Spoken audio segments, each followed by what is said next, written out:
Buddy, we'll call to order the meeting of the Stratford Planning Commission at 7:01 PM. For the record, Mr. Commissioner Charlie Senft is unable to attend tonight, and Mr. Alternate Member Commissioner Watson will be sitting in for him. Okay, this first order of business is approval of the minutes of the July 18th, 2017 meeting. Can I have a motion to approve? Mr. Vexi, second Ms. Pateski. Any corrections, changes? I'll have to rely on you folks because I wasn't here.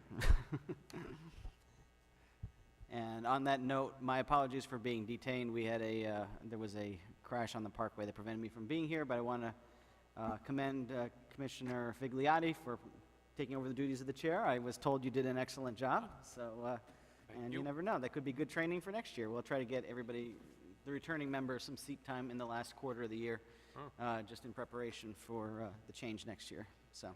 One comment about last, it's not really a request for change. Jay, did you read this? Whatever this says here, were you able to make the changes in the takeout restaurant? Remember we talked about 9 and 10 and you said do a map?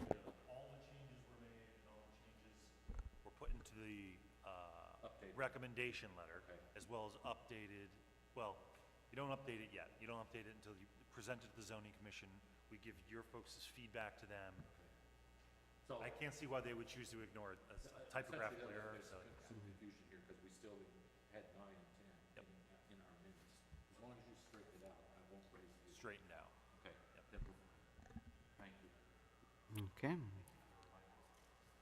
Okay, all in favor say aye. Aye. Opposed, no. Carries unanimously. Okay, zoning referrals and other items. Basically, these are the only two items we have here, so I expect both of them will take some considerable debate. So we'll start off with the first one, which is text amendment, section 15B and section 3-30 regarding medical marijuana. Mr. Bansky, you want to lead off the... Sure, I'll just give a quick overview of kind of what the idea was here. Currently, there's a moratorium for the medical marijuana and methadone clinics. You'll see on page 1 of the actual, of my staff review, you'll see what the existing text is. The proposed text change 1 is to section 3.30, and it basically eliminates medical marijuana from that line, keeps the moratorium on methadone clinics. Currently, until the zoning commission and planning commission jointly or separately decides that they want to address how they want to handle methadone clinics, whether extend the moratorium or come up with some regulations as well. So the only changes to that are that the dispensaries and producers of medical marijuana have been removed. For the proposed text 2, which starts on page 2, basically talks about the intent and purpose of the regulation, talks about some definitions. We go into where different uses would be allowed. The separation of uses, which is generally one of the most talked about parts of the regulation, signage, as well as any other requirements that they have. Basically my assessment. I don't want to read over everything that I've written. I'm sure you've all read it. Mm-hmm. Okay. Who wants to lead off? Mr. Watson? I will. Let me start. I've read through this several times, and I keep reading it, and the same point keeps popping into my head that we have written a piece here, which I think absolutely makes sense, but we are including both the clinic and the production facility as if they are one thing. So we are essentially applying all of these parking lot, building lot, residential, all of these purposes, these specifications to, if we are talking about them being the same, to a production facility which should have no retail. My understanding of production facilities are that they are secure facilities and every product that goes out of there goes out in an armored vehicle for distribution to other licensed medical dispensaries. So it just seems to me that we're creating confusion here. It might sort itself out with a planner or a lawyer reading it, but in my reading of it, it doesn't necessarily ever become super clear.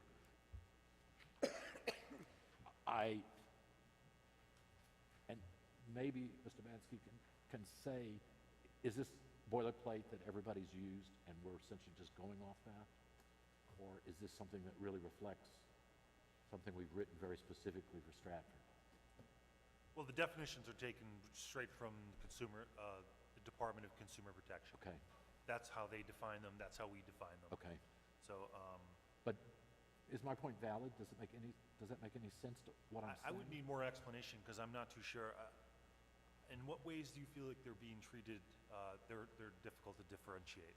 Well, and partly it's based on the guy who came here and spoke about his own facilities and his own plans.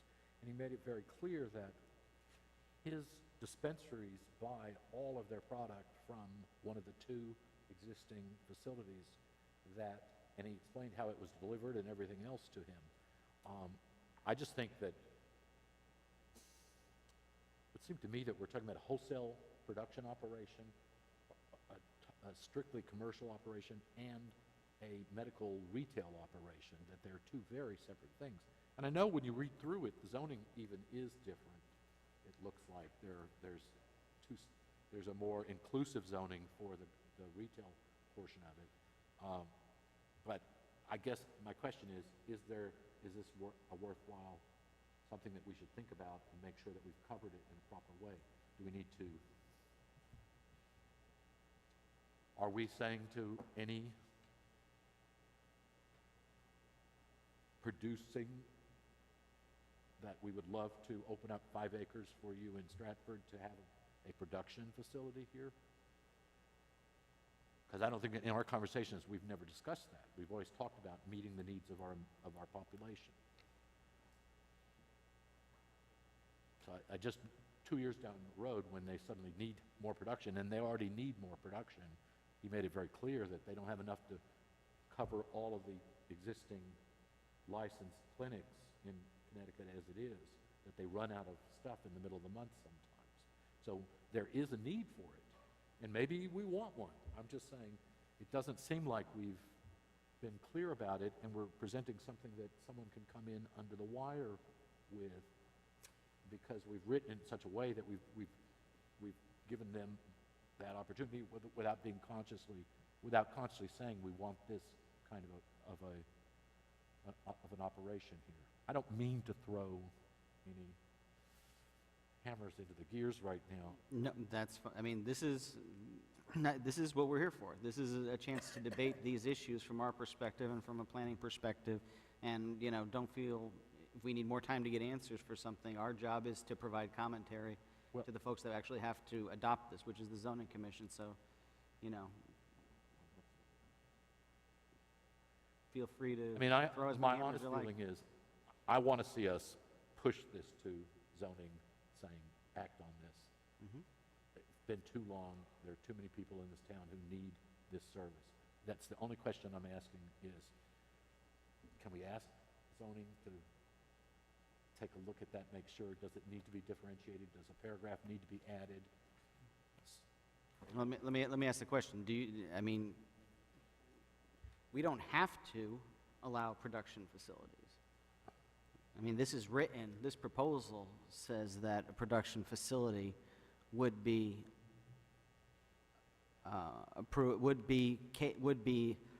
legal in accordance with Section 20 of the regulations in an MA or MB district. It's not saying that there's no requirement that says that, our moratorium prevents any of this right now.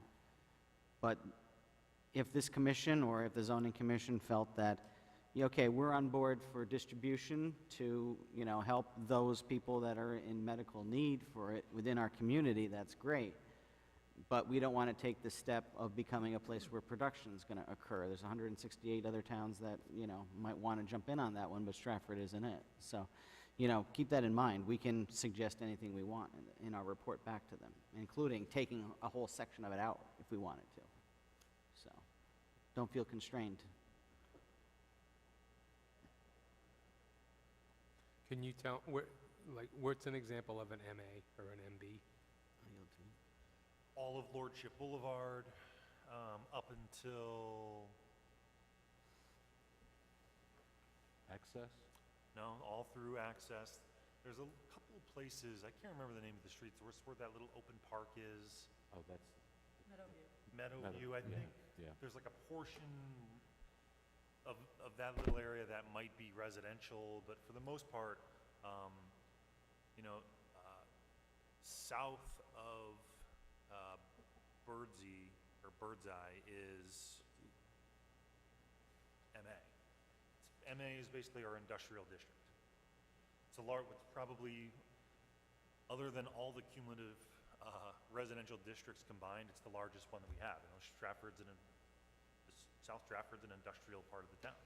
And we don't know what 105. size a growing facility needs. I assume, Well, somewhere they do, right? Whatever the definition is in the state, from the state of Connecticut, right? If, Right. page 3C, they kind of talk about the production facility, right? And it says they refer to Connecticut Department, right?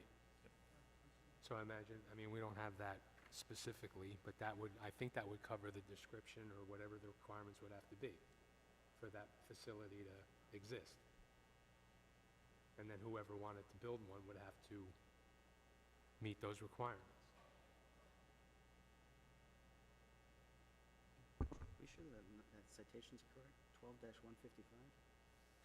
So in other words, rather than, that we, Says no, that's just, it's, an act concerning phosphorus reduction in state waters. Yeah, that's correct. to me, One of those.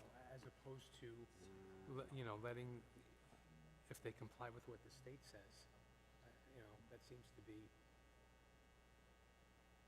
meeting the requirement, as opposed to writing our own parallel requirements. Should be, right? That's what the state had. We're just looking up the statute here, so that's why we're poking around on our phones. Just want to make sure we have some language here to look at.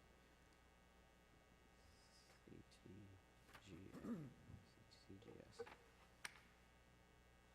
21A -408.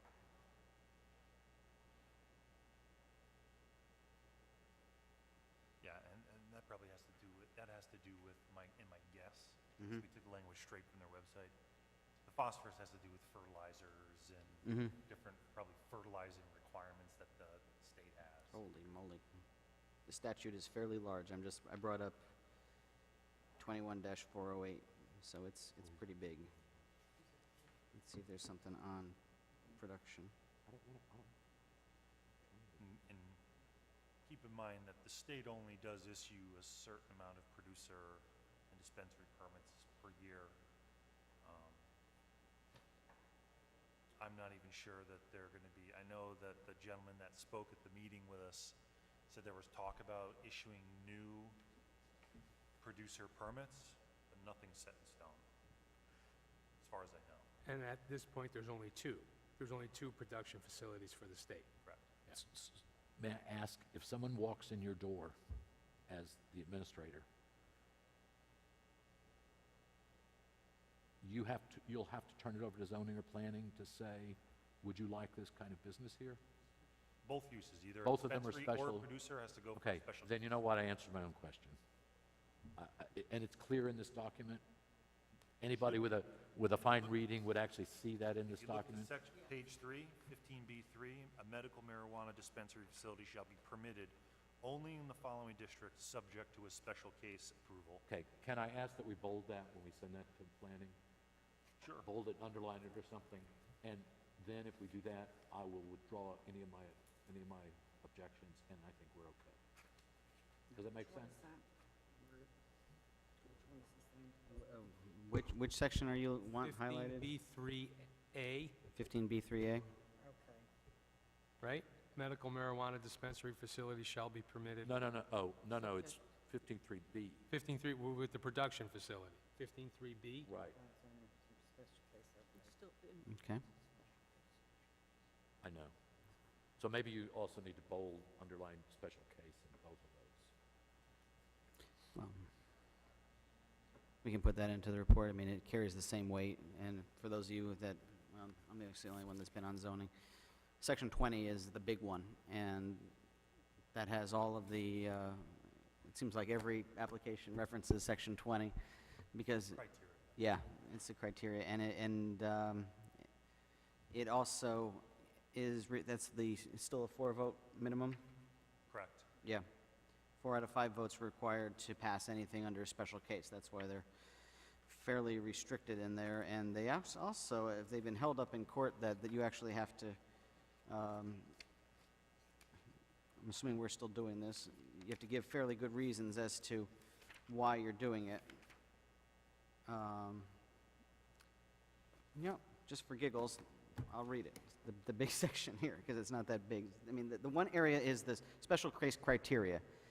The proposed use shall be in conformance to all other requirements of the district in which it is located, in addition to any other standard prescribed by those regulations. B, that was A. B, the location, size, and intensity of such use shall be compatible with and harmonious in relation to the size of the property and existing neighborhood development. C, the proposed use shall be in conformance with the town plan of development. Section D, the design, location, and specific details of the proposed use shall not adversely affect safety in the streets, nor increase traffic congestion in the area, nor interfere with the pattern of highway circulation. Information on past and present roadway conditions, existing roadway capacity, traffic, accidents, existing projected volumes, et cetera, shall be required for all projects impacting traffic condition. Section E, the emission of noise, light, smoke, odor, gas, dust, or vibration shall not adversely affect land, water, or air quality. Section F, the proposed use shall not adversely affect the tax valuation of neighboring properties as a result of the proposed use. Section G, the proposed use shall not create any fire or police hazards. Now, if I'm opposing this, I probably would be looking very hard at F and G, especially in a production facility. Yeah. Is that going to affect your tax value, and does that create a police hazard? Now, I know there's obviously, in the proposal before us, there's a whole section, 15B7, A through E, on security requirements. But that's the environment that I think it's important to note whenever this comes before the zoning commission, that I think a lot of the debate's going to go back and forth over. My assumption also is that it's probably more stringent than a dispensary facility in terms of the Oh, state actually equally. licensing. Oh, licensing? Okay, yeah. So it would, the same or more would be, okay. Mhm. Thank you. I appreciate everybody Mhm. being patient on that. Yeah.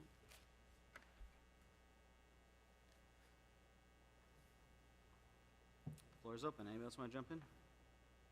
Ms. Podesta? I just would like to make a motion to send on to the zoning commission with a favorable recommendation, proposed text 3.30, methadone dispensaries, clinics, and proposed text 2, section 15B, regulations relating to the location of places for medical marijuana and production facilities, with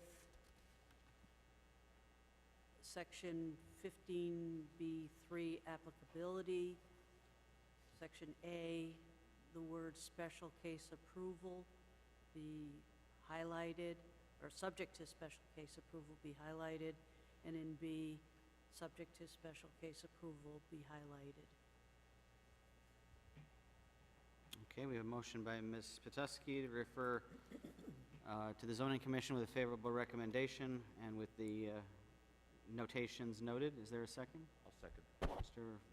So Mr. Vexey first, we'll give it to him. Mr. Vexey? Okay, continuing debate and discussion. Okay, I guess I'll jump in because I got a couple questions I want to ask. When we had discussed this previously, one of the items that I mentioned, and it sort of got dealt with in 15B7, but not quite, We go into item D, a medical marijuana dispensary shall not have drive-through service, and E, a medical marijuana dispensary shall not have outdoor seating areas. I thought that was actually quite interesting. I'd like it to add that consumption of the product shall not be permitted at the dispensary site.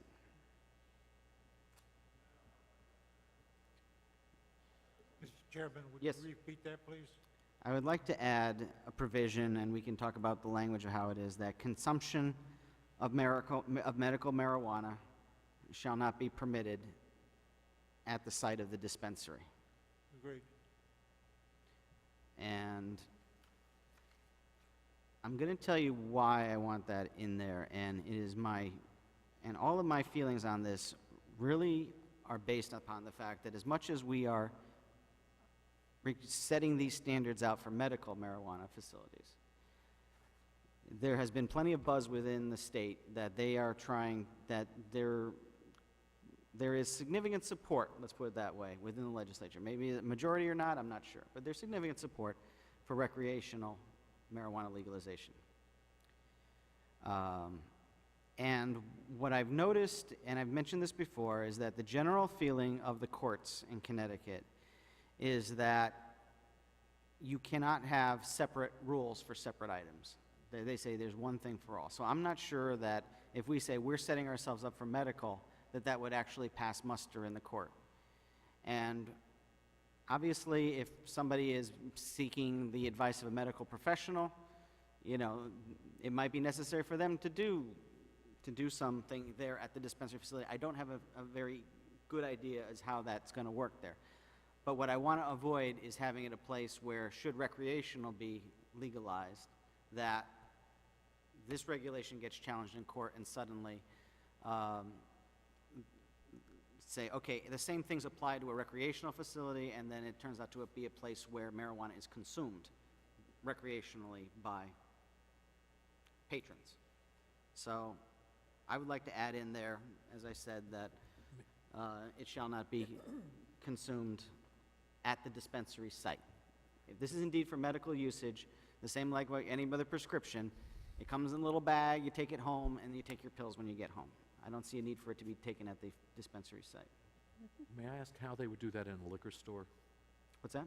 How would they do that same kind of thing in a liquor store? That's a good point. Because I think legally, there's a responsibility of the liquor store to make sure people aren't drinking out front and then going away. They're legally responsible for that. They have to show that they've done something, whether it's, you know, no open bottles or whatever, that versus, because part of what you're saying is an individual choice. So once they step outside the door, you can't really say to the facility 100% that it's their responsibility. Well, at that point, yes. What you can say is what solid factual things are you doing to not let this happen, or to at least say that you are against this? Do you understand what I'm saying? That I don't know if we took a facility to court, they would say, I can't be responsible for them once they leave.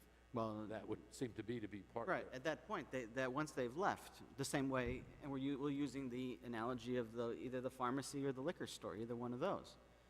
You know, you don't, I mean, unless they have now I know liquor stores sometimes have wine tastings and stuff like that, but generally, they do not permit consumption of the product within the package store. Right. So, stepping from that, if you were to say that the facility has to show evidence and a consistent policy that disproves, or that the right word's not coming to me, that disallows individual use within or near the facility. I have no problem with near. I mean, at that point, once they're out of the facility, they can do what they want, but I want to, should this eventually become a regulation I that think covers I think recreational, I that's- want to provide the hookah lounge or something You've like made a that. good point. No, you've really made a good point. Otherwise, it becomes like Dairy Queen. You could have people lining up. Yeah, Are we sure that the requirement of the section 21A doesn't address that in any way? I'd be shocked if it didn't. And, I don't So know the exact is that regulation. more like how, if you're gonna build the facility, the requirements of what, Right. And we also have to be careful about, we can regulate private property, but what happens, someone goes into their car and they're at the stoplight or whatever, and there's not much we can do. That's right? police, and that's outside of our realm. But I think, well, I'll just leave it at that. But if I remember what our visitor was saying, he was saying that the facility has the ability to essentially shut down their prescription. If they find out that there's any evidence that they're giving away whatever they've gotten that month, if they're coming back wanting a refill when their prescription says they shouldn't have had it, they have the ability to shut down that prescription. So we could possibly tie whatever we're asking into that prescription, saying that it is it's the responsibility of the facility to do everything possible to alleviate use outside the door, in or near the facility. And you have to define in or near. Very in is easy, I don't know. near is not. I would just, if that's a friendly amendment to, I'm offering it to be included in our report. I accept your friendly amendment. Do you accept it? I friendly? accept it. That's up to Mr. Vesey. Thanks, Mr. Because Rixey. he seconded the other one. Oh, I'm sorry. Yeah, Yes. He accepted. you accept, okay, we got it in there. Everybody was speaking up too quickly. All in favor?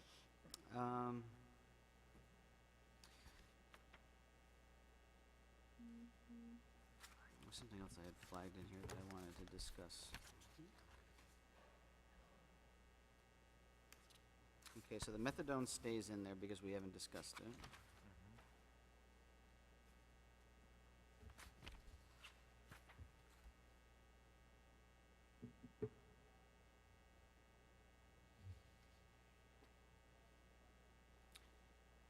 Okay, maybe Jamie, you can explain this. The section 15B4, the separation requirements, what's the origin of that?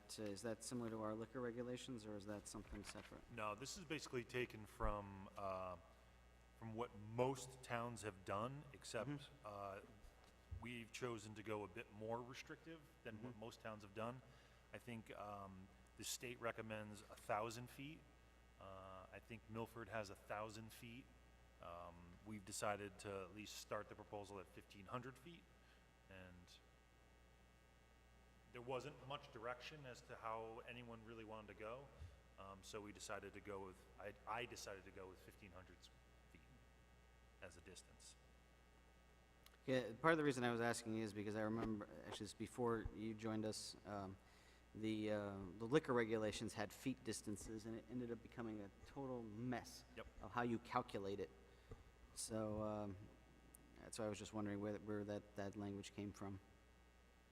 Yes, and I have, in my previous job, we had a similar problem, and usually the last line that we chose here, taking the nearest straight line between the respective lot boundaries of each site, that should make it pretty clear as to what our expectation is of how you're measuring. Mm-hmm.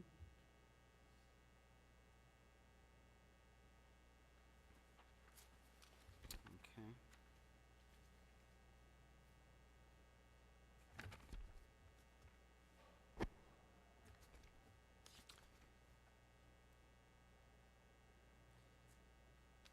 Okay, I'm pleased that this,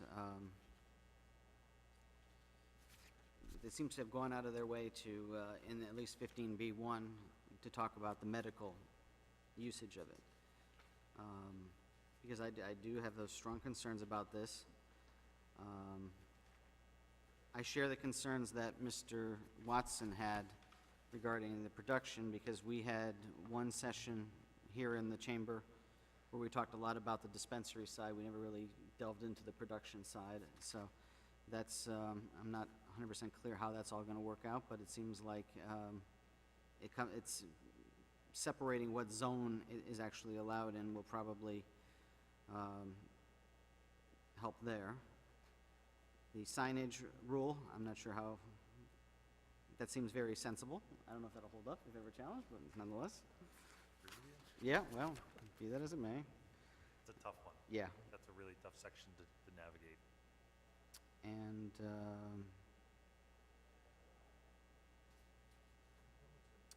you know, just sort of my underlying concern has always been that, once again, this is something that's still not legal under the federal law. And I even question sometimes when the fact that Milford has 2 of them, how much demand there really is, but seeing it's that close to us. But nonetheless, I commend everyone's work on this one. I know we've been circulating this for a long time, and it's hopefully the first time that we get one of these, we'll actually have a chance to see how all this shakes out once it comes. So, any further comment on the proposal as amended? Let me read Okay. The motion is to send to the zoning commission with a favorable recommendation that 15B3 with A and B highlighted, and then with the friendly amendment that 15B7, items D and E, add the consumption of production shall not be permitted at dispensary site. I'll clarify, just to make sure that we have it right.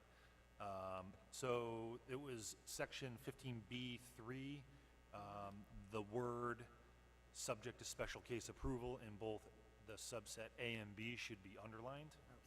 And then for section 15B7, following subset E, we will add the final security requirement as consumption of products shall not be permitted on the site of the dispensary. Okay, got it. Okay. Any further comments? If not, all in favor say aye. Aye. Opposed, no. I'm going to vote no, so 4-1. Okay, moving forward, we have a request from Transit-Oriented Development revisions on density as suggested by the Zoning Commission. Mr. Bansky, do you want to walk us through? Sure. So probably over the past 2, 3, maybe even longer, 4 months, the Zoning Commission has been looking at the Transit-Oriented Development Overlay District guidelines. One of the main things that they've been focusing on has been density and whether or not the density that we have currently is on target. Let's see. So the two changes that the Zoning Commission is considering, and they had sent this to the Planning Commission for an informal review, just to see how you folks were feeling about it. The first was that any purely residential development should be reduced from the allowable 50 bedrooms per 40,000 square feet to the proposed 30 bedrooms per 40,000 square feet. So that would reduce it 20 bedrooms per acre approximately. And then any mixed-use development shall be reduced from the allowable 50 bedrooms per 40,000 to 35 bedrooms per 40,000. If the entire first floor is dedicated to an activated retail commercial use, the Zoning Commission can grant an additional 5 bedrooms per acre. I won't regurgitate what my comments were and my assessment of it is, but I feel that the purpose of the TOD is to incentivize development where you want it, and I think that we're seeing. I understand. The first recommendation to change, I think, really aligns with that thought process well. We're not looking for straight development in our straight residential development in our downtown. We were preferring mixed use. So, decentivize that. I think that totally makes complete sense. I don't necessarily agree with decentivizing what we do want. I think that it's still incentivized because you're allowed a little bit more. However, I don't think that it's really fulfilling the purpose of what we're trying to do, and I think it sends a signal to developers, particularly developers outside of the town of Stratford, about stability and what their expectations are when they come before a land use board with an application. So I would be supportive of reducing the allowable density for a purely residential development. However, I would not support reducing the incentive for the development that we're really trying to push in town. Which would be the mixed use. Correct. A mixed use.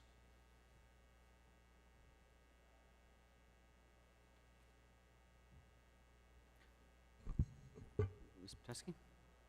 If you're not in favor of that second part, is there some other proposal you have to control the density of the plans that we're receiving? Because it seems like every plan that comes in on a TOD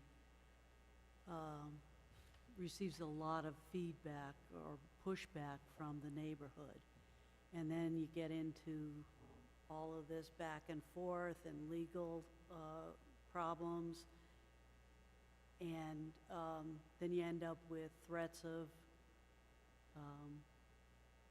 affordable housing being made. And I think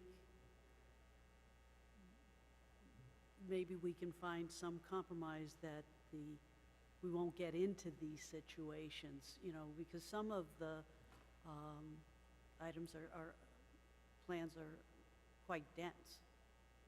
And in fact, one, I believe, is one of the many iterations of this plan has 5 stories.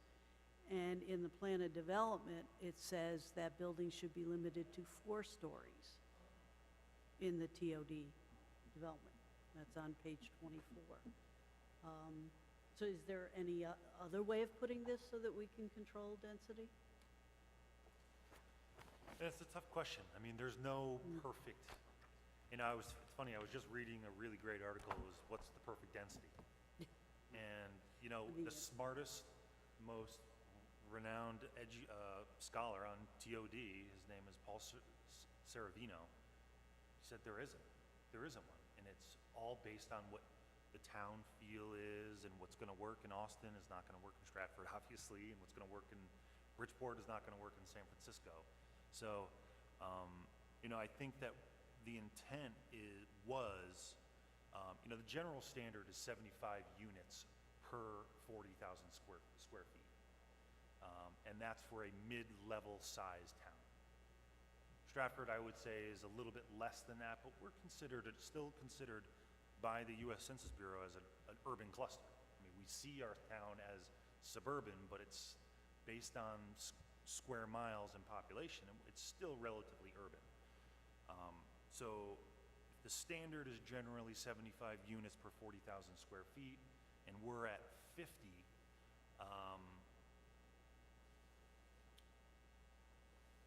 My recommendation is to portray some stability. Not that we're unstable, I'm sorry, but I think that, and a lot of the concern, and probably rightly so, is, you know, these first few TOD applications that we've seen didn't have what we were looking for. And which kind of spurred, you know, some of these recommended changes. And then sure enough, lo and behold, the week I finished drafting this, we get the TOD application that has everything that the town is asking for. All first floor, dedicated, commercial activated space with 40 residential units above. And my concern is that if we start changing that, there won't be the incentive to go for, if it's 35 units per acre, there aren't a lot of acre sites in the downtown.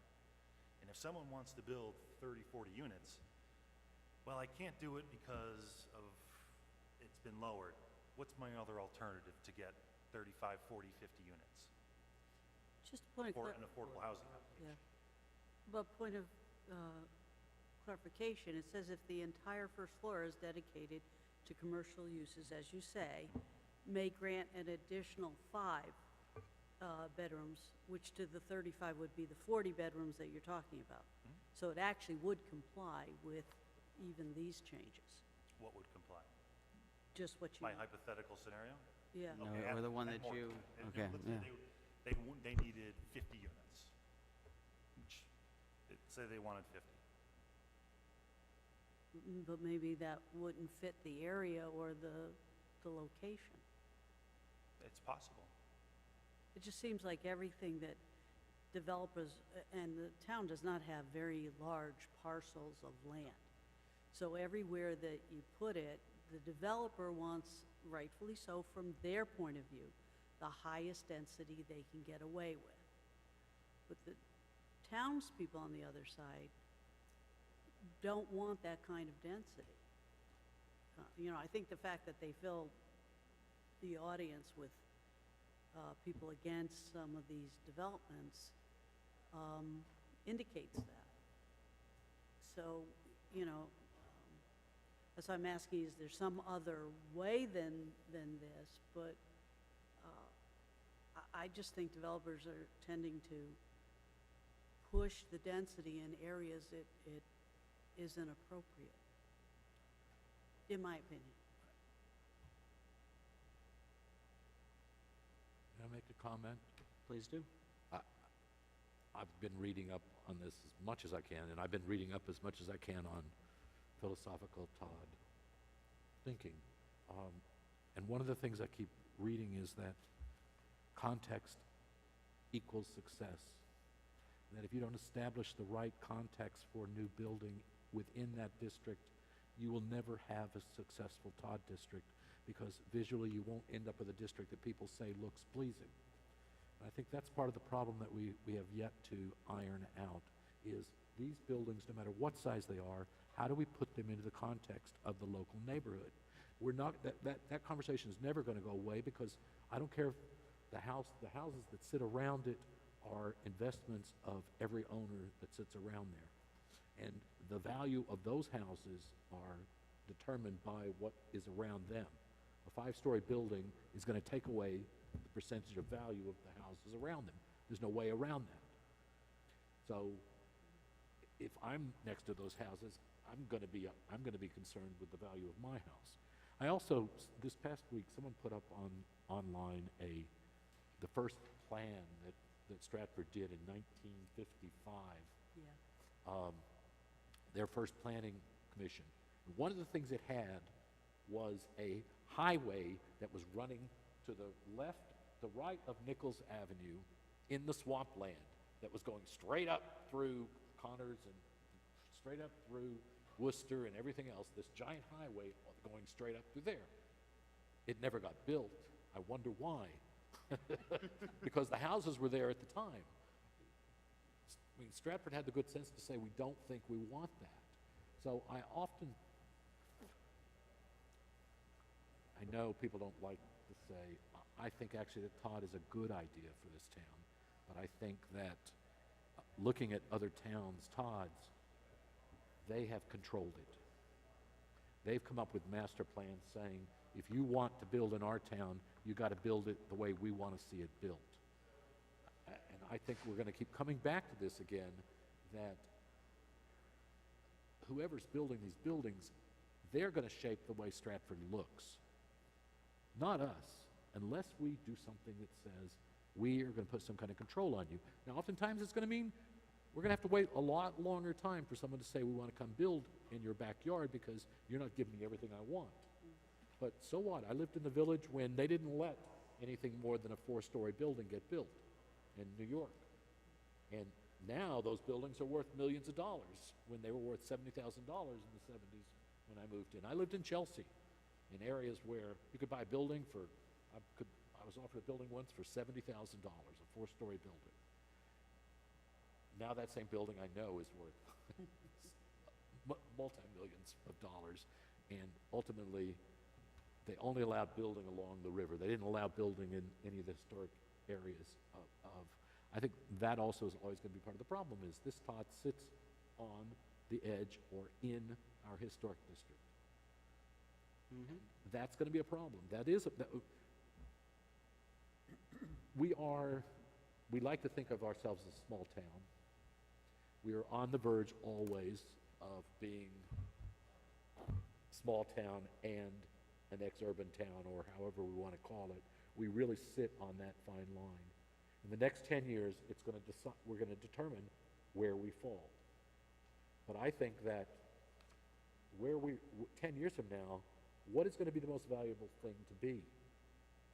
A town with an area with small town charm, or a town that has become a commuter's suburb? We have to decide that, because that's what we're doing with this kind of thing here. We don't have that big an area, as you say. We only have a couple lots, but it's going to affect greatly. And I guess I'm just talking. I'm sorry, No, but I think it's, this was a sort sent to us more or less informally, and I think to add to your point, I've started to get the feeling, and I was on zoning when a lot of this, when the first TOD, which was the 1111, came through, and more or less,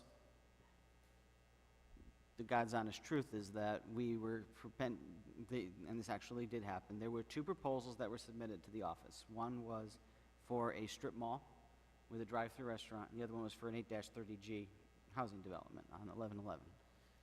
So both of those, we were preparing to take both of them to be heard at the same time. Only time in nearly 8 years on that board where somebody had, that I had ever seen, somebody file two petitions for the same piece of land at the exact same time. So it was fairly clear what was going on. Now, at that point, Forest City, who was the developer down there, said, yeah, and they were out of Colorado, I think it was, says, there's a different way we could do this. And they latched on to the concept of, okay, the train station's there, it's either 1.1 or 0.9 miles, I forget what it is, away. Let's do this as a way to incentivize that type of development. And I think that the genesis of that regulation coming under those circumstances is the effects of it are still being felt of it unintentionally, is that the focus was very much on the residential side because of the way that we were trying to work this thing through to make it something that, and I remember some of the debate, it's like, okay, there's a lot of people that commute to either New York or Stratford or even up to other locations on the New Haven line. These were considered, younger people that might not, that would have smaller footprints as far as they'd either be singles or, childless couples, so that it's not an impact on the school system. So these were the public policy things that were being discussed at that time. And we really didn't focus all that much on the commercial side of it.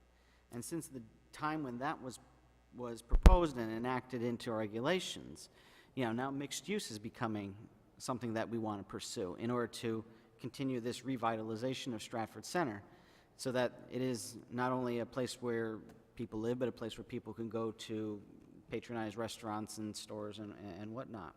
So you have that force coming, and then you also have what I think you're describing, is that some of the proposals that have come in under TOD have been quite dense. And it's been, and I would not begrudge, if I'm a developer, I'm going to take the regulations and I'm going to use it to the most of my advantage. That's what their job is. That's how they earn a living. So I think at some point we need to might want to take a step back and say, okay, let's take a look at this one. Now, this proposal addresses a couple different things, which, as Mr. Hibansky said, just analyzing it from his professional area, could work either way. But it might be time to have this conversation and say, okay, let's take a look at this. I was down in I spent 6 weeks working down in Stratford at Starwood Marriott, and it was in their IT department. And so I had to go through, I took the train down, and we went through their TOD area every day. So I had a good chance to actually see what one looks like up close, not just, nice graphics that you see in one of these type of documents, but actually see what it looked like. And I can tell you, there's things I saw that I liked, and some of it was that you actually had some businesses coming up there. Here's this residential neighborhood, and And if anybody's interested in good barbecue, go to the Dinosaur Barbecue there. It's out of this world, and you'll love it. You have businesses in the middle of that. You actually had government agencies. There's one of their passport offices is down there. So yeah, you had some revitalization of some of the industrial buildings in there. So there was actually a revitalization going on. On the downside, there's some massive skyscrapers going up over there, and some places that if I, blindfolded you and dropped you there, all of a sudden you think that you were in a, like a college campus someplace, because they are just stacked on top of each other, lots and lots of housing. I don't know what the population of Stratford's becoming, but from a planning perspective, it's like they might have to go back and say, oh my God, is this really what we want? So TOD is not a bad thing as it's being discussed, because I think it actually does revitalize the community. It was utilized for a very specific purpose when it was first proposed, but we have to be honest with ourselves. There are some things that are causing concern, and it is happening within our community, and you're right, it's close to the historic district, it's close to the center of town, and we are trying to decide whether we're a small town or an inner-ring suburb too. So it might need a more thorough review than this proposal's giving us right now. I think that these boards might have to take, this might not be a one-night conversation as to where TOD is going in this town. But in fairness to zoning, I think what they presented us is something that allows something to move forward. Maybe, Jay, you're right in that it might limit ourselves. I don't know if you could say, let's put this into effect as a temporary one-year piece of zoning, but I just look at the projects that have been argued over, and it's not going to stop. So we're not going to get anything. We're not going to get anything that we want built in the next few years without anger in this community that keeps growing. So we have got to find some way to at least put the developers in some kind of mind that they need to come in advance. I look at one project where the developer came in with something that was way too big, came back with a project that was halfway between what he wanted and they wanted. Now, the semantics of all that I won't discuss or get into, but we actually got a developer to shift. I think developers always, as long as they see some kind of money, oftentimes will respond if you say, I'm willing to keep working with you. They're business people like anybody else. And I just think it's not a reason to lay down and say, do whatever you want. So I would be of the mind to say, let's put on a calendar that we really do need to discuss this. And maybe we need to discuss this with zoning people like we did with medical marijuana, and actually start having some kind of real conversation about it. And maybe bring in some of the original Todd planners again.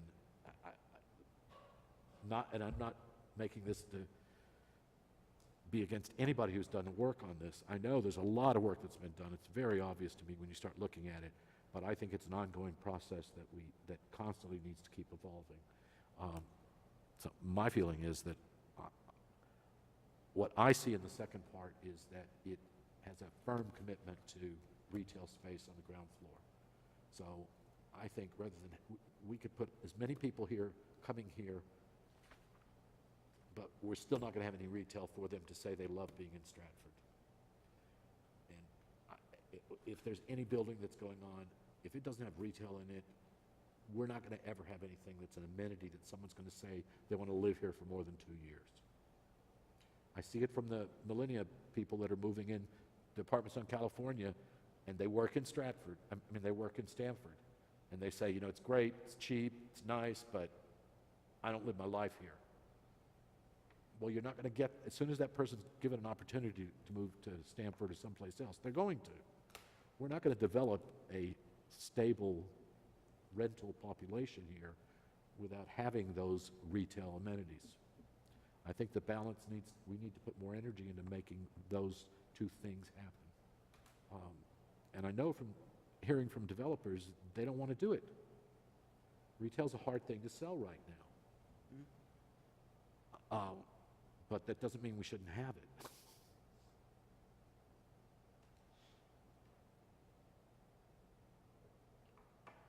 also think Mr. Hibansky's point is well taken, that you want to have some consistency for the developers' sake.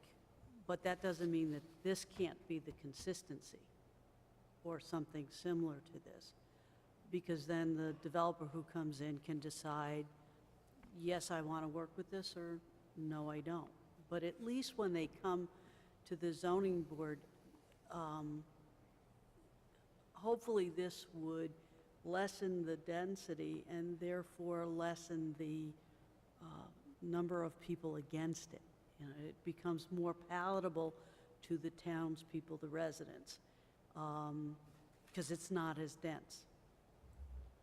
And that's what, I don't know, that's what I hear, is that the proposals just are, you know, they don't have a problem with there being a TOD, fine with the TOD, they're fine with the apartments and the mixed use.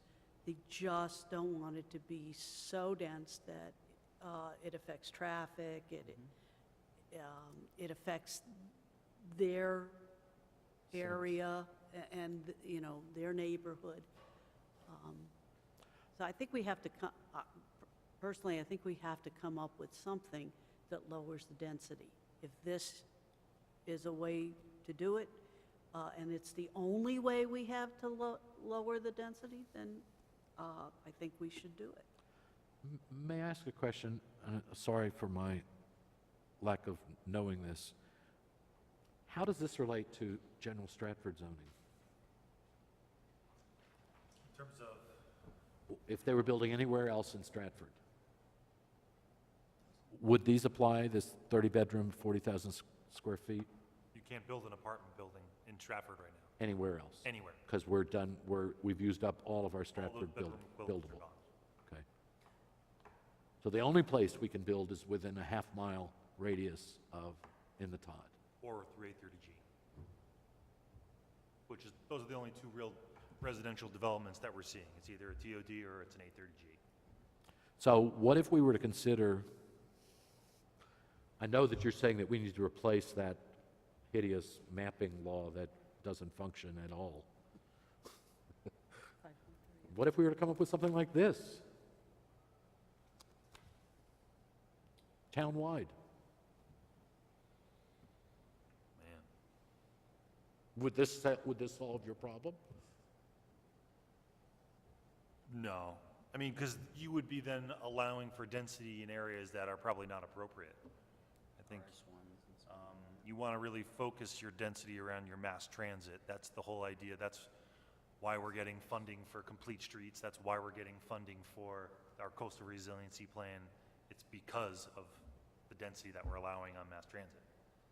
We wouldn't even be looked at if we didn't have, if we're not doing what we're doing, we would not be getting this grant money. So it's, So then, let me throw into that, because that's part of the point that I want to make, is my neighborhood's 2 stories everywhere.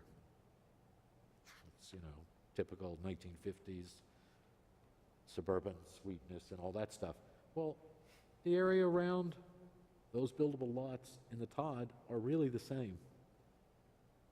They're also 2-story, sweet little town kind of town.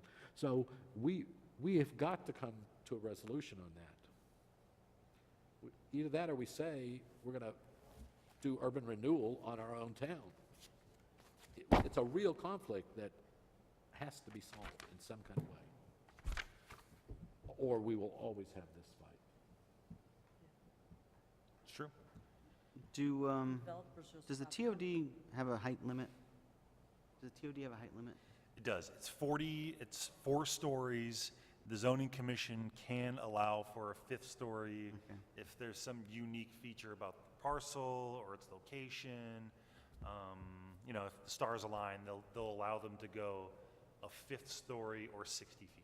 Okay, because I'm just looking at the Plan of Conservation and Development. It says transit-oriented development. A new zone is needed for transit-oriented development. No zoning district permits heights necessary for transit-oriented development. Buildings should be mixed use with commercial use on the first floor. Buildings should be limited to 4 stories, but may exceed that height through special exception as defined in the zoning regulations. New development should be compatible to the character of existing community services and historic structures. The Main Street clause for residential conversions should be eliminated. I don't know if we ever did that part, but okay. But that's what is in the plan right now. So it says that the presence of the district is in conformance with the with the plan. It doesn't look like it, I mean, maybe in other places I'd have to go digging through this to see, you know, what it says, but it doesn't talk about density, but it does talk about height, and obviously, sometimes there's a connection between the two. There's a chart on page 23 that Okay. shows existing full build-out, 25% of full build-out, transitional build-out. I'm not quite sure Oh, here we what go. it says, but it doesn't, to me, I didn't see anything. Well, existing is 45 residential units. I'm not sure. Actually, we're looking at 2 floors of commercial use with 2 floors of residential above in some cases. Could be built. Could be built. Right, oh, I think that's the how many totals. buildable lots there are. When I read it, that's what I thought. Yeah. But a full build-out is 3780 residential units. That adds 3,000, maybe 6,000 to our population. Could you build affordable housing in the TOD? Absolutely. That's where you want it. Build it anywhere. Ideally, those who need, the candidates for an affordable housing development want inexpensive transportation, access to the regional transportation network, access to food, medical care, the regional bus line, regional train line. I mean, that's ideally where you want to see them, is in your downtown.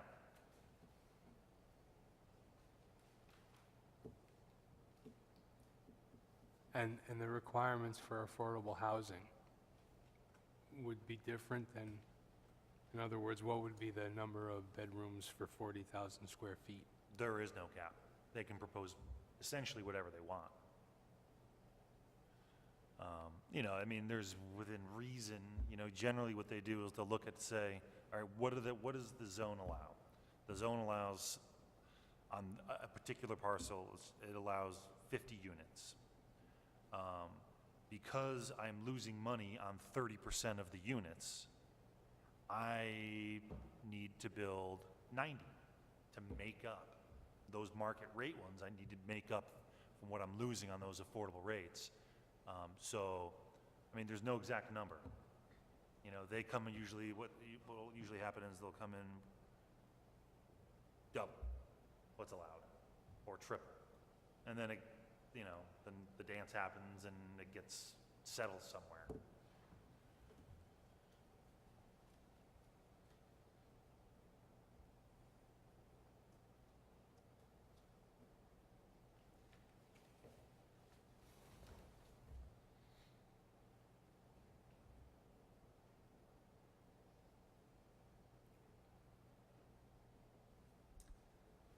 You know what I'd like to see is how, I don't know if there's a way to do this. I mean, these numbers were proposed. I'm not sure where they originated from.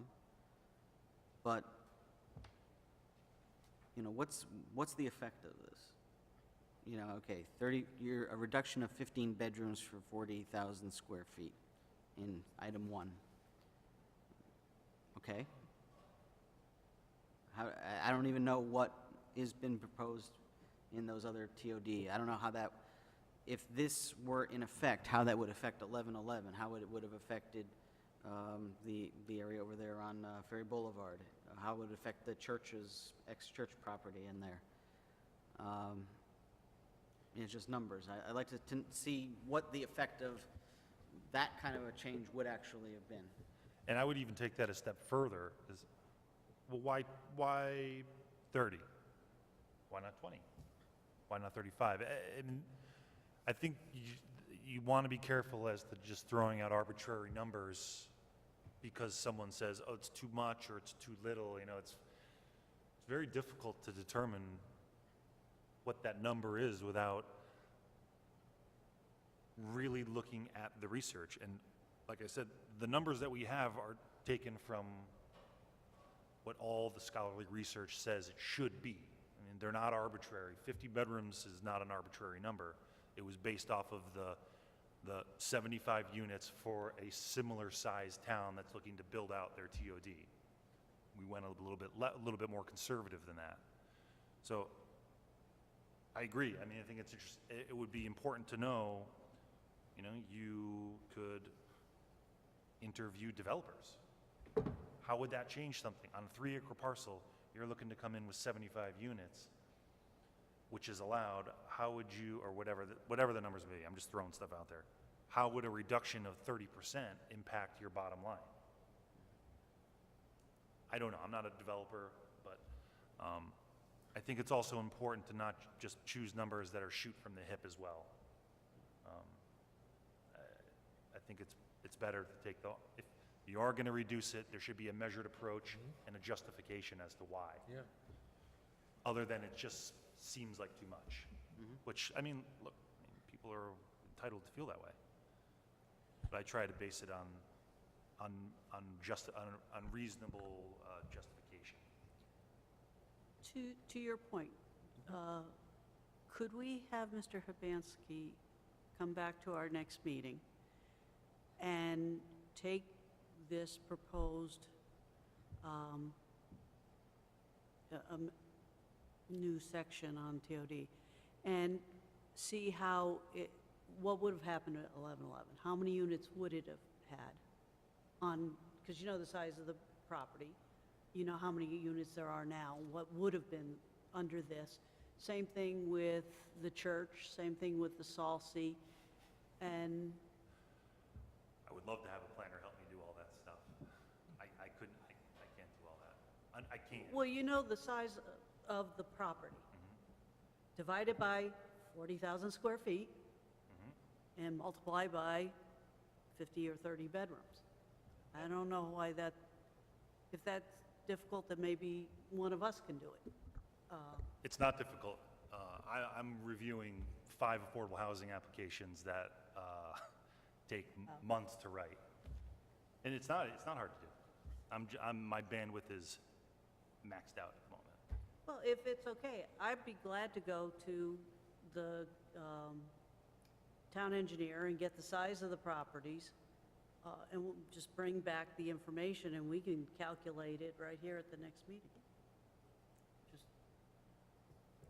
Yeah. I'm sure the town engineer has the size of the properties.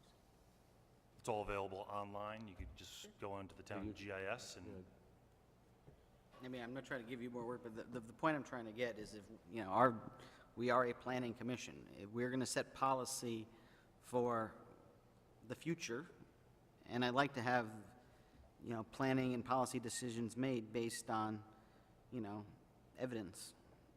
And I got to know, is this the right number to go to? I think that is actually the question. Yep. So, I think it's a point well taken, and that's why we have 3 or 4 examples. Let's use them and then figure out if they would have had any effect on the development if we changed to these, or what the effect would have been. Yeah. Maybe it's only 5, because Salsey, I think, correct me if I'm wrong, it has no commercial on it, and it's 40 bedrooms or 80 bedrooms? I don't remember. This is, sorry? It's Ferry Boulevard, but Okay. it's the Salsey building. It's this side of the, okay. Yeah. I'd be happy to do the analysis of this, 1 or 2, but like you said, it isn't just 5 minutes. I gotta go, I pull all the files, I figure out how many units they are. Is this I'd something look we at could get the what Southern their- Connecticut people to do? The Southern Connecticut? MetroCog? No, the guy who did the ethics, I mean, Clear. Connecticut land use, yeah. that he has land use people who are majoring in that, and that they would be more than happy to work with us on projects. Maybe this is something they could do for us. You pick two, I he- will do two. He was really like excited about trying to do something for us. He said that was the Yeah. purpose, that he wanted to give his kids jobs that were real, that could actually help towns who couldn't afford to pay for it otherwise. And, Well, sorry, I didn't mean to cut you off. if Jay will do two, then let's just pick two. And then we broaden it from, and then we can broaden it from there. And I agree, I think there are some resources that we can use. However, when we make that call to the bullpen, I want it to be a heavy lift. Maybe we say, okay, we know that by changing this, we would have done this to these 4 or 5 developments. I think a better question to propose to them would be based on our demographics, based on our household median income, based on our educational attainment, based on the projections of growth going forward over the next 10, 15, 20 years. Can you help us answer some of the questions that we're talking about right now? The one thing I haven't seen in any of this with the Todd and any of this denser is, how is this going to affect our mill rate?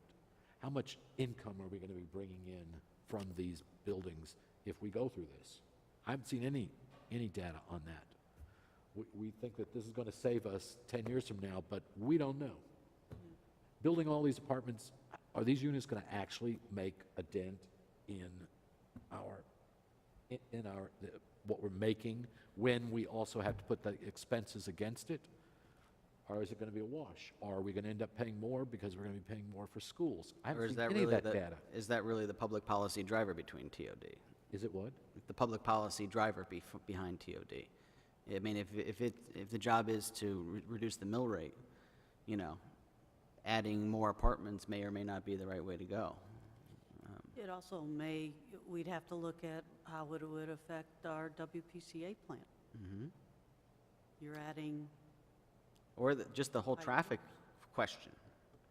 yeah, Because, I mean, the purists among TOD, one of the points is, and I've always taken exception to this because I don't think it works here, is that if you have TOD and access to transportation, people will give up their cars. That might work in Manhattan or Chelsea or, you know, or in Brooklyn. It's not, this isn't that, you know. And for those 6 weeks that I took the train to work, was I driving on the highway? No, I was not. Did I say at one point, okay, you know, if this was going to be a permanent position, would I give up my car? No, because I still have to go do errands in town. I have to get from, I live takes about a 7-minute drive. There's no way for me to get from my house to the train station. You know, I still drive. So, I mean, that whole movement of let's try to do that, I don't think it ever fit in here. But the concern that was brought up by a number of opponents when I know they've had some of these sessions is that by increasing your volume, are you increasing the number of cars? And, you know, this was a really nice idea back when they first put it. Okay, we're going to have the I-95 and the railroad tracks go through there, and all the traffic will just go through this bottleneck in there, and it's becoming very difficult to get around in there. So, I mean, there's lots of different areas that, you know, maybe we need to explore. What is the right number for this area? You know, and that's what I'm getting at. Is if we're going to make a change, let's make sure we understand the planning implications, the public policy implications of our decision. I agree. But I will also say, I think that people could learn to use their bikes here. It's happened in other places. I'm a complete streets guy. Okay, on our December Planning Commission meeting, I'll provide the hot cocoa when you get here. And I'll just add to that, I mean, and this was my specialty, was transit-oriented development. It's not going to solve downtown congestion. And contrary to what I think a lot of people believe, you want your downtown to be congested. Manhattan is one giant TOD. It's always congested. There are tons of people who don't own cars. But there should be a bit of congestion in your downtown. If your downtown is not congested, you're going the wrong way. there's always With a that being said, balance. there's a balance. But traffic is a problem in every downtown, and it should be. Even with bike lanes. even with bike lanes. The bike lanes get those people out of those cars, they do, who don't necessarily live in the downtown. They may live a half mile away, and they said, you know, I don't feel like messing around waiting in that light for 10 cycles. I'm gonna ride my bike. I bought my house within, knowing exactly it had to be within a half a mile to the train station, so that I could use my bike to get into Manhattan. Well, granted, I didn't have to do that, thank heavens, but that was why I bought it. That was a big investment for that reason. Well, how about if we pick a couple of parcels or projects? I think one should be 1111 because it is built. That's Keating? Yeah. Keating, yep. No, I think there's only 2 that are approved. There's 1111 and Christchurch. So the other ones aren't even really, Saucy is approved, isn't oh, it? that's true. Salsi is approved. That's the, 44 units? But the other I don't thing- remember. We'd have to go back and look at the Councilman's files. No, But that has 2 different proposals. that has 10 different proposals. But I can start with 1111, and then, because that one's the largest build-out.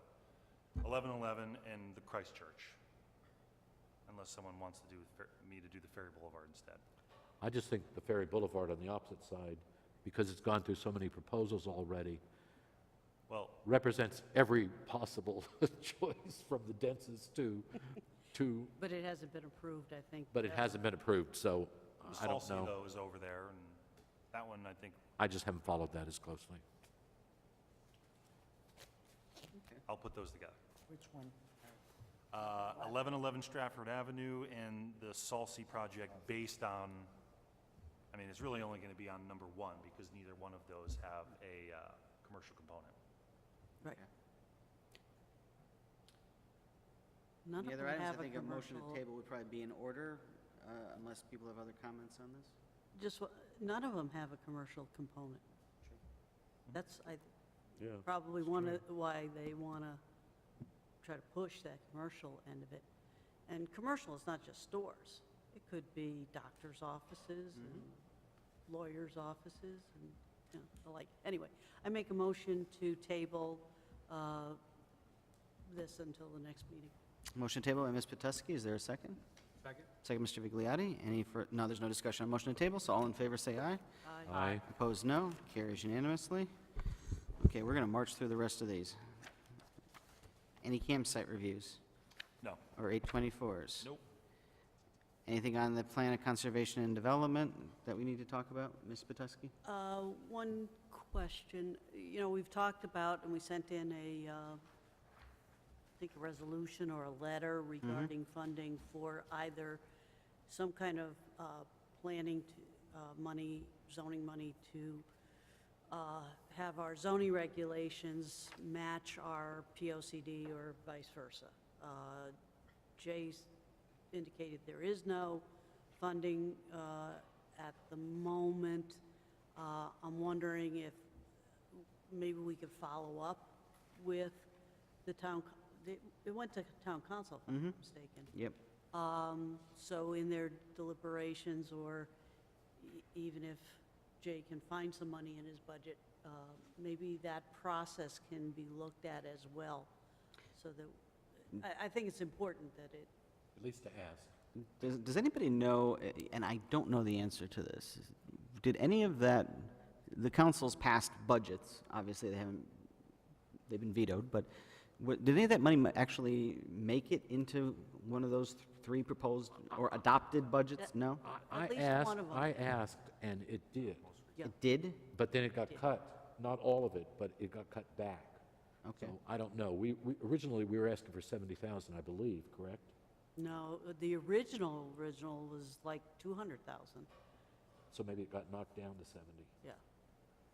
But there was an amount that was left in there, because I specifically told the council members that this is something that will help alleviate some of these fights that are happening, and will actually give some more clarity to people, so that they'll come in with the right kind of proposal to begin with.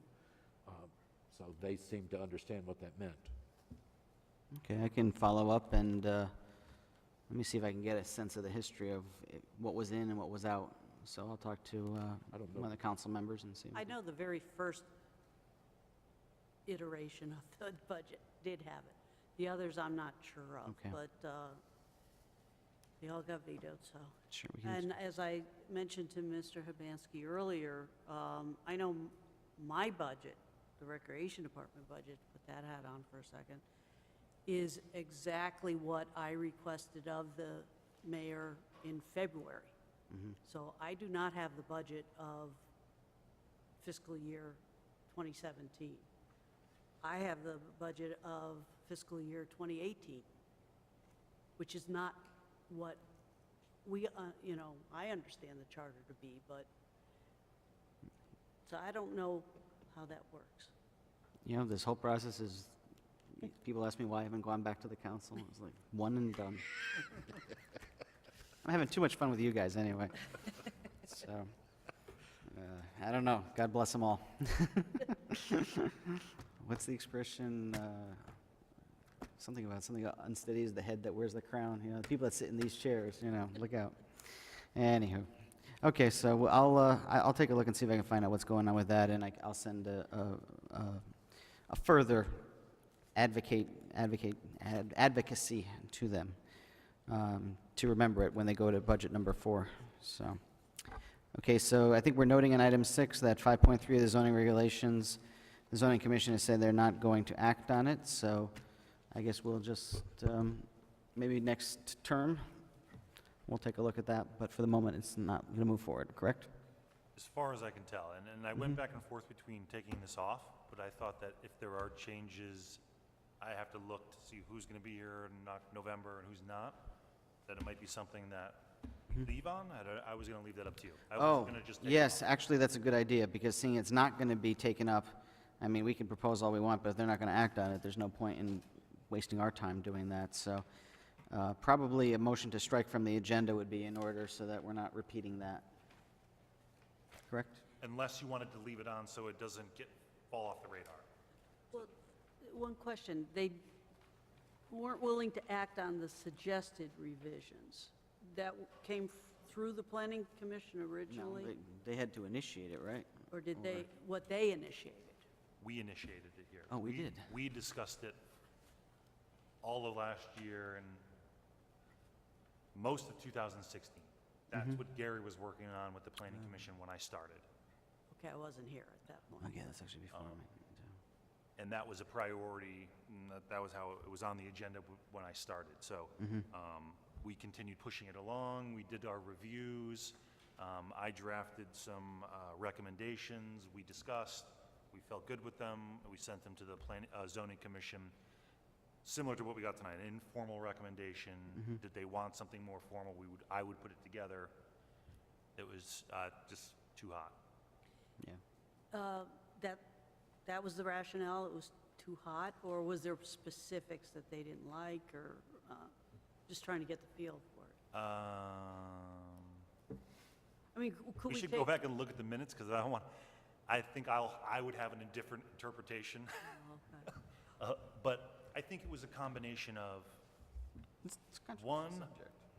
there's a cap on apartments. Why on earth would we ever get rid of that? And 2, there's a cap on apartments. That's not good, you know. And then there's the other part is, well, this is kind of a tough time to be removing a cap on apartments in town. You know, there's the TOD, there's all these other things going on, and we're not sure we're willing to really take this on at the moment. There could be more research as to why it needs to be done, although I think we did that research. That research is, from my opinion, is in there. There was talk about forming some committees as to why. I remember this, but I don't know where I was. I remember working, reading this, So following this. I don't remember. we weren't talking about, this is the zoning commission. Maybe it was when I was attending zoning meetings. A So lot of there was a number of reasons why they didn't feel ready to do it. Not really what you wrote, it's just the whole topic. I think that's probably Because there's a fair difference. assessment. If it's what was written, maybe we can tweak it, compromise, work something out. This is on the their zoning maps comments. that don't have anything to do with district maps, right? These weird zones, altered. No, this was to say that there's no longer an artificial cap on apartments. You can build apartments in any residential zones, which you can do now. It's just that there was this cap put in place. So it basically would say, everything's exactly the same, except now there's no cap. Now we can actually take an application in and say, yeah, this is great, no, this is terrible. We want to deny, we love it. That's essentially where it sits. This body took it up in 2016? February Or before. 2016. And probably before, it was before that, because it was already, folks were already discussing it. I think my very first meeting, we were in room 213, and Gary was rolling out Right, Oh, right, that, right. I remember, that's the Yep. meeting I was thinking of. the Yeah, neighborhood okay. maps. Now I remember. I mean, Getting old now. I can't imagine how you would actually go about getting a consensus as to what the apartment levels would be in this. That's a heavy lift right there, Well, right I now. think that's why the cap was put in place, because there was a huge push on condominiums Mhm. as well as apartments in the, I want to say, early 80s or something. It dates from like late 70s, early 80s, yeah. And I think people started getting concerned that we would just be condo city. Mm-hmm. You just saw what we went through when we discussed the Big Y. Yeah. How much of an uproar that is. And that actually, the regulation, what, exempted them from the cap, I think it was, or something like that? Mm. So, I mean, Don't take it. that would not be an easy discussion, so That's why we're here. yeah, but that's why we're here. I'm sitting. That's why we're in the red chairs, because of the Don't hot take it seat, off. yeah. Let it keep being a thorn. It has to be approached someday. It's a really hard thing for everybody to get behind, because you're not necessarily going to get a ton of support from people who don't want development in their neighborhoods and don't want things to change. However, doing the right thing, I don't want to say that not acting is not doing the right thing, but at least exploring to the fullest extent is what my obligation is to the town when they hired me. And I think that extends to you folks as well, in a different, much different dynamic. And that's what I told the zoning commission. I'm not offended if you folks don't want to do this. I completely understand the hesitancy, but it's my job to propose what I think fixes a problem, and I shouldn't ignore it. It's everybody else's job to say whether or not Jay's crazy or Jay has a point. So I'm not offended either way. I would leave it. It's not hurting anybody. Okay, we'll leave it on there, and so then when the next commission comes in, we can decide. So, okay, erosion sediment control? Nope, nothing new. Anything on the Greenway, Mr. Vexey? Nothing much is happening right now. We're waiting for comments to come back, and we're waiting for council. Hasn't even looked at it. They're a little busy. Anything on complete streets or coastal resiliency, or are these pretty much settled at this point? But they're all ongoing. These are going to be decades ongoing, hopefully. Yeah. God willing, but the only update for the complete streets is that we met with DOT, we showed them our 25% review of the Stratford Center project. They support it. They basically said now, okay, you need to start paying us for us to continue reviewing these plans. Yes, we pay the state to review our plans. And they wanted to know before they continue reviewing how we intend on funding the remaining 75% of our final design. We have $2 million set aside, earmarked for the construction of this project, which will cover the construction in its entirety. Unfortunately, that grant does not fund, and there's no match to that grant, which is great. Unfortunately, that grant does not fund design.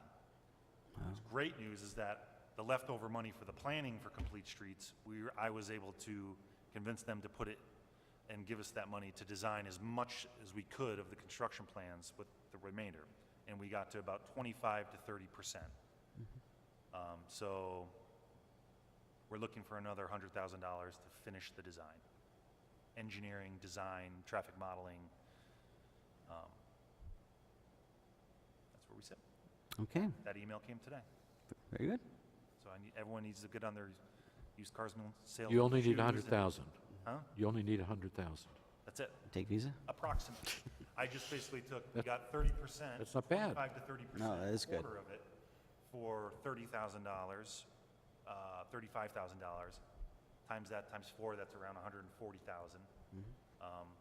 So we need about 100, 105, right around there.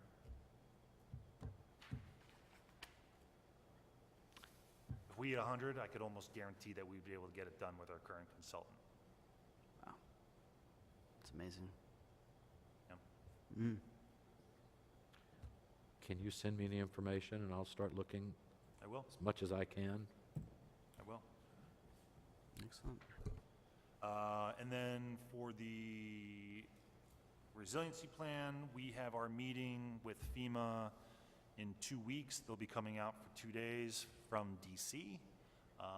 They're going to be evaluating the town, our process for maintaining elevation certificates, and hopefully after that visit, we determine over the winter that we're going to qualify to enroll in the CRS program, effectively reducing any insurance premium for someone in the town of Stratford, depending on circumstances, between 5 and 15%. So, Wow. it's a big step. Excellent work, excellent. I just need to make one other comment. Mr. Bansky rewrote the Complete Streets policy and did a great job on it. Well, it's with everybody's feedback and, you know, I've done a few of these, so you tend to carry over some stuff, and it's that local fingerprint that makes it work in the town. So Absolutely. it's important to have that feedback. So I appreciate everybody's feedback. Okay, any general members' comments or concerns? I have not. I have a question, Sure. again, for Mr. Bansky. I should have called you and gotten these out and not had to bring them up. The four, what's it called, our our stormwater disposal. MS4, MS4.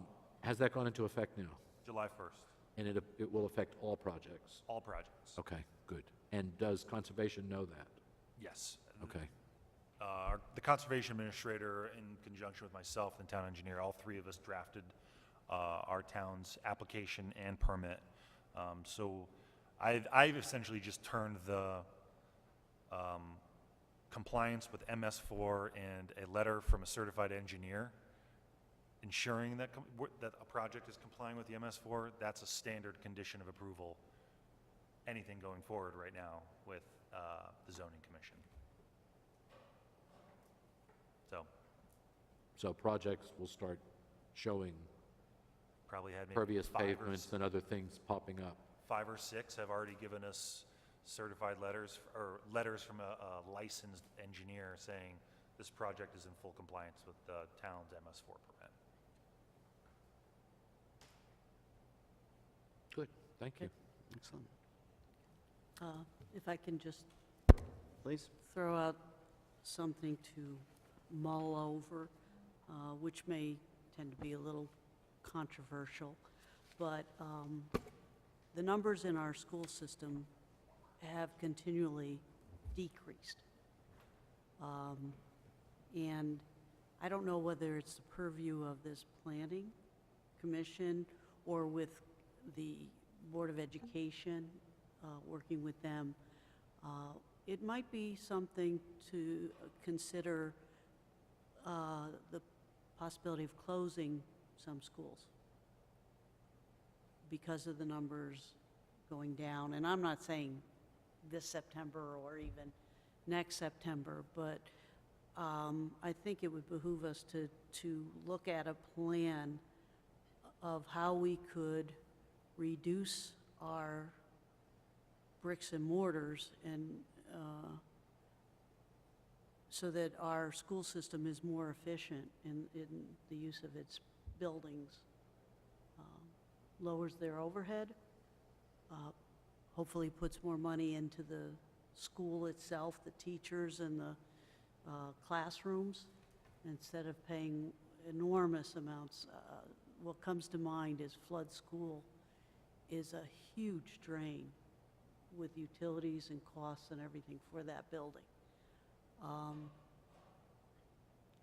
I know I love the pool, but it may behoove us to go down to one middle school or do something that can reduce our overhead and take into account the number of students we've lost over the last 5 years.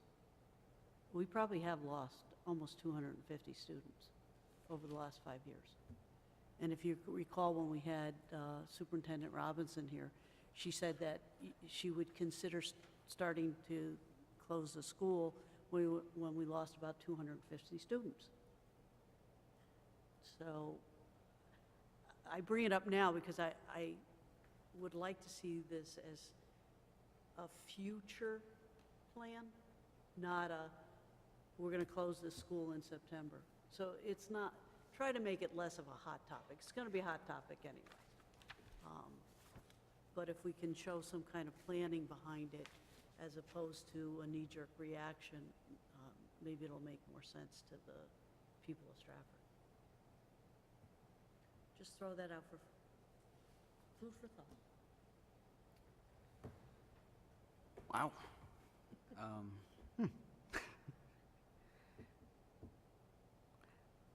I don't know,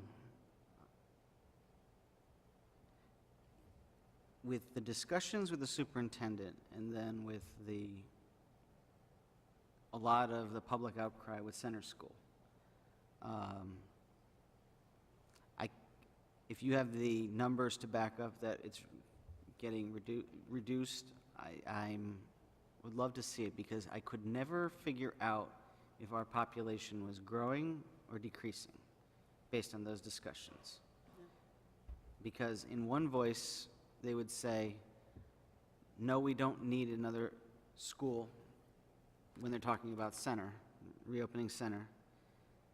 They would say that our classrooms are coming to capacity and we need to utilize temporary structures. We, meaning the town, are going to spend a considerable amount of money on the Stratford High reconstruction. We've just built the Victoria Soto School. They still have not decided what we're going to do with Honey Spot School. The physical plant of the Stratford school system continues to confuse me, is probably my best response. And they aren't getting any younger. True. True. I had similar questions, and it was actually, what motivated me was some of the comments and statistics that Commissioner Petusky was talking about. And I found the student enrollment study that was done, and what Commissioner Petusky said is accurate. It is going down, population is going down. It's actually, I posted it to my website because I got so many questions about development in schools and capacity and what has what, and I thought it was interesting information to make sure that it was available to everybody. So it's on the P&Z webpage. It's not terribly long, so it's worth taking a look.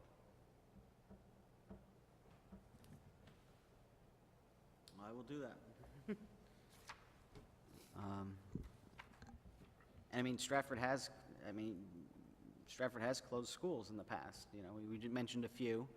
Go back even further, Garden School, Stony Brook School, those disappeared. There was another one down in Lordship, I think Great Meadows or something like that. So they have done it. Great Neck. Great Neck, thank you. I can't remember the name of it. Never an easy thing. I know there was talk about Franklin School years ago. I took that one to heart because I went there for 1 year, but you know, still, it's my first school. Yeah, my alma mater for kindergarten. So, and actually, we've lost. You know, even that extending it. What actually was my grade school alma mater is closed. Holy Name School, and Our Lady of Grace is closed, so we've gone through, there has been a shrinking down over the decades, at least in my lifetime. You know, we named 4 schools, 5 schools right there that have closed, you know, in just the last 41 years, so it's quite a bit.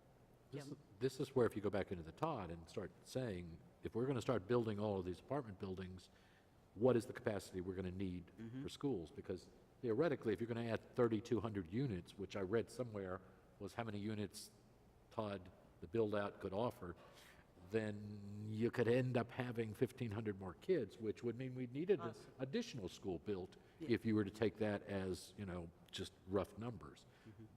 Those kind of things have great impact on what we're doing.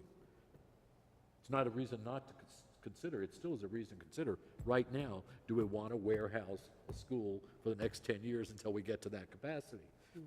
Would it be better to warehouse it or to leave land somewhere to build one?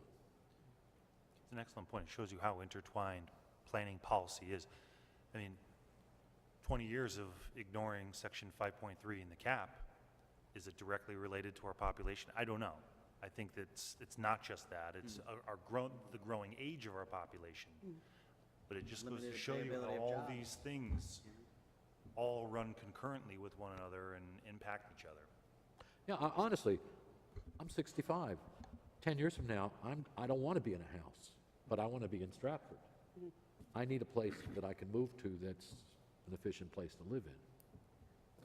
So we better make these plans. Also, do we need to go to apartment buildings, or should we go to condominiums, or a combination thereof? Because maybe you don't want to live in an apartment, but you might want to live in a condo. And, you know, do we have enough condos, or should we look at 50 and above, like Orinoak, development like that? Joe could speak to that. How do you like Roanoke, Joe? I was just thinking of the comment you just made and everything else. There's guys like us that are, 86. I thank you, I appreciate it. You're saying I'm youthful at 65. Well, 3 of us have revealed our age in the last 5 minutes, so look out, guys. I'm just saying, you know. I'll take a motion to adjourn. I think that's a good idea. There you go. I'll recognize that. Is there a second? I'll second it. All in favor, say aye. Aye. Opposed, no. Carries unanimously. We're out of here at, what is that? 8:45.